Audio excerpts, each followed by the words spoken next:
Have you ever wondered how thick is a gold leaf? Typically it's around 1/10 of a micrometer in case of Japanese gold, and can be around 3/10 of a micrometer thick in Western gold. Sometimes a little thicker, sometimes a little thinner, and it depends mostly on the maker, so the company which beats the gold leaf. There are a few of them still. There are a few in Europe, one in Italy, two or three in Germany, a few in France, one, maybe two in UK. And from as far as I know, in USA, there is only one last maker of gold leaf left, W&B, obviously founded by immigrants, as usual in case of interesting businesses in the United States, and 100 years old company.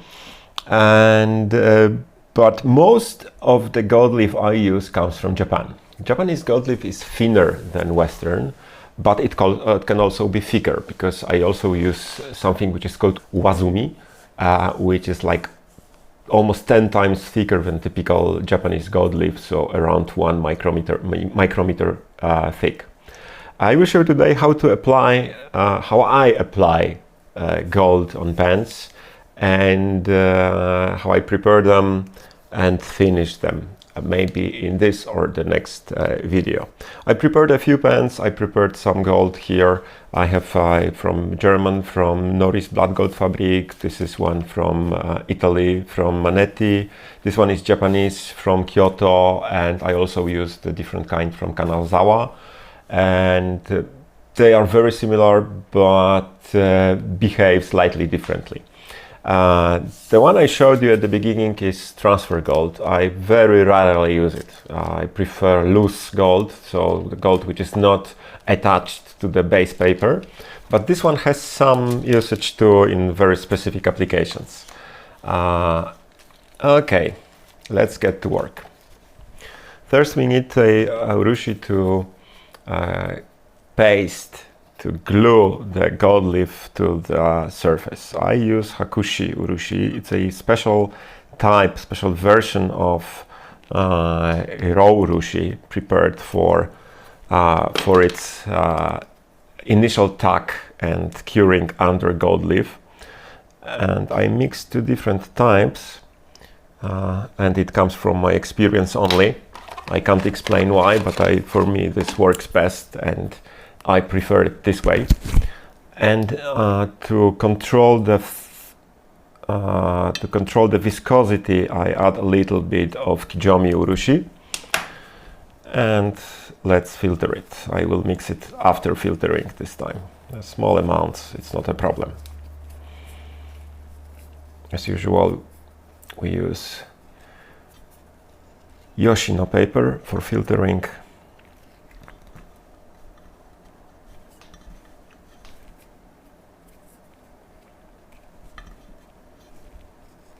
And small package made of lint-free cloth to apply urushi on the pen.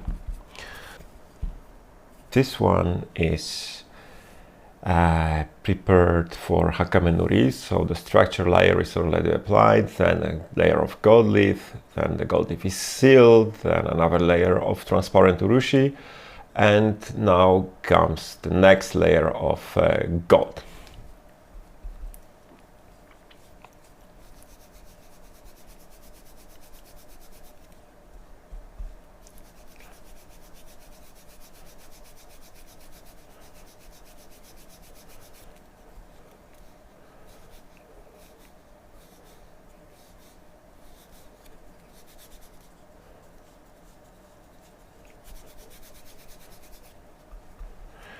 We are after very thin layer of urushi.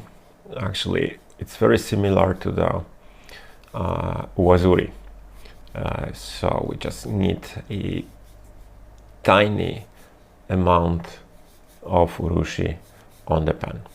It's often applied this way, that it's first applied with something like this, with a tampon, and then wiped off slightly. just to leave like really thin amount of urushi, thin layer of urushi on the surface. But as this pen is structured, I will be not wiping it off, because I would wipe mostly the mountains, not the valleys, and it would be uneven. So I prefer to rub it vigorously to make sure the layer is really smooth and even and everything is covered. One.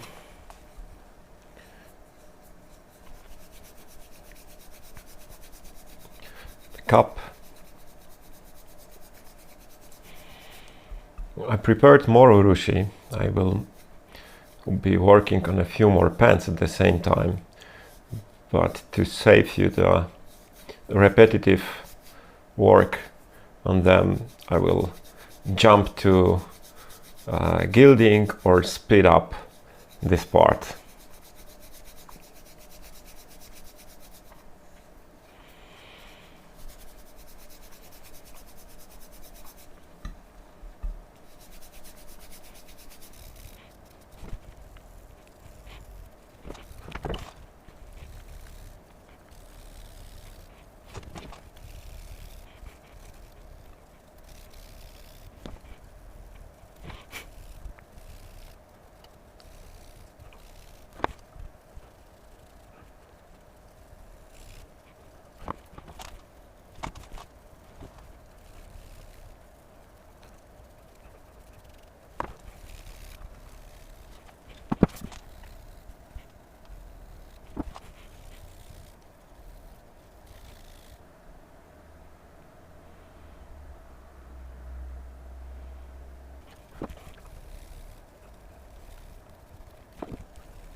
Pens are ready.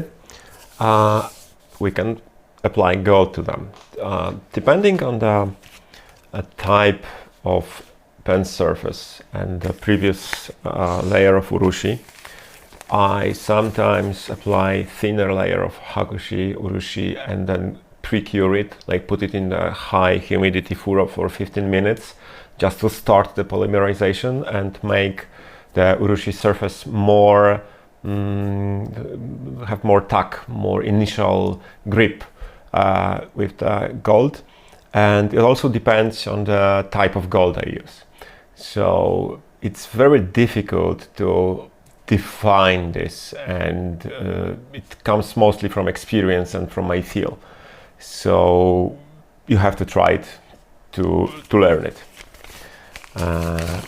When working with gold leaf, especially loose gold leaf, it's very important to make sure there is no air movement around you, and even to restrict your own movements and try to breathe in a controlled way. Gold is very light and can fly away in just from a wave of your hand. You will see how it works. I use a Gilder's cushion, and I'm not very orthodox in using it the proper way. I just use it the way I like and works for me. So if you see the Gilders working, like Western Gilders, they have completely different techniques, and they would probably think that what I do is abomination. But works for me, may not work for anyone else, but this is what I do and I like it, and the results are at least satisfactory, I think. I use bamboo tweezers to transfer gold leaf, and as with everything in urushi, it requires practice, but it still can go horribly wrong from time to time. Not just the tweezers. The most important tool to work with gold leaf is your breath. Look at this. You can spread it out just blowing at it. It still has folded corners, but it's spread out on the surface of the cushion. I will apply it on the first pen I showed you, and this is the one, Hakeme-nuri, very pronounced wavy Hakeme-nuri. And each time the piece of gold I need to cover the pen is different. It depends from the length of the piece of the pen I'm working on, so the cup or the barrel. It depends on the shape, and of course it depends on the circumference, the diameter of the pen and its circumference at the same time. So I try to measure it by eye and use the gilder's knife to cut off a piece of gold, and then like judge how much of gold leaf I will need for the circumference of the pen. Make a cut here too.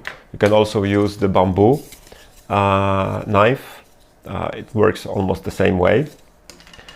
And then I pick up the gold from the cushion just using the tuck of the pen.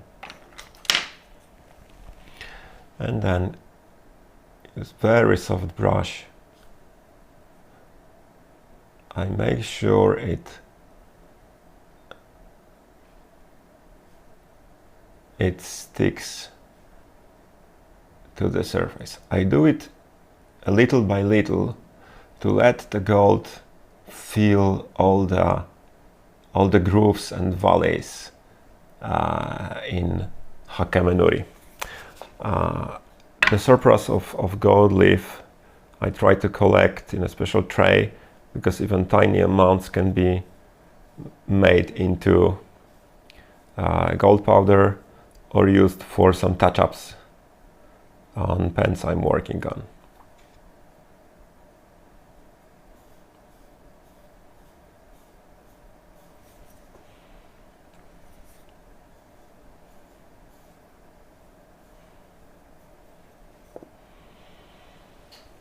And this is it.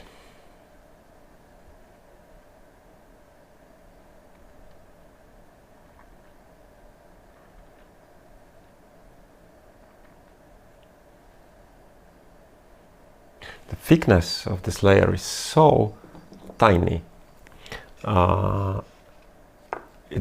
It recreates exactly the pattern which is below it. So once you are sanding the Kawarinuri technique with the gold applied, the thickness of the lines created in the design by gold leaf will be like absolutely minimal. So to achieve more visible gold lines, you have to apply 2 or 3 layers separated by transparent urushi. It adds much more thickness to the lines, and you're not using so much gold if you would be using a gold powder of high grit, for example.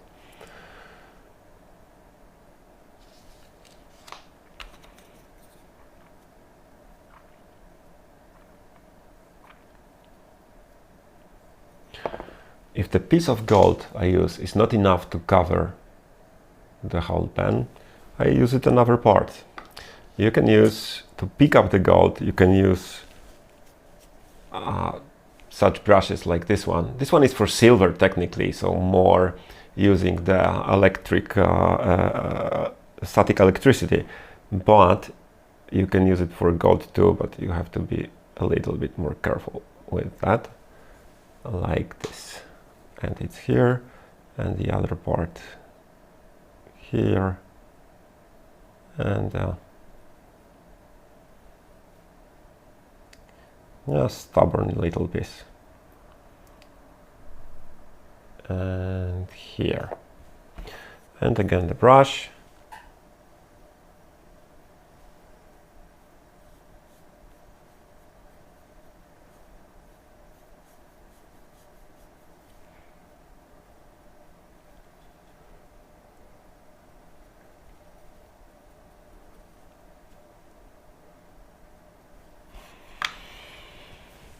And this is how it looks.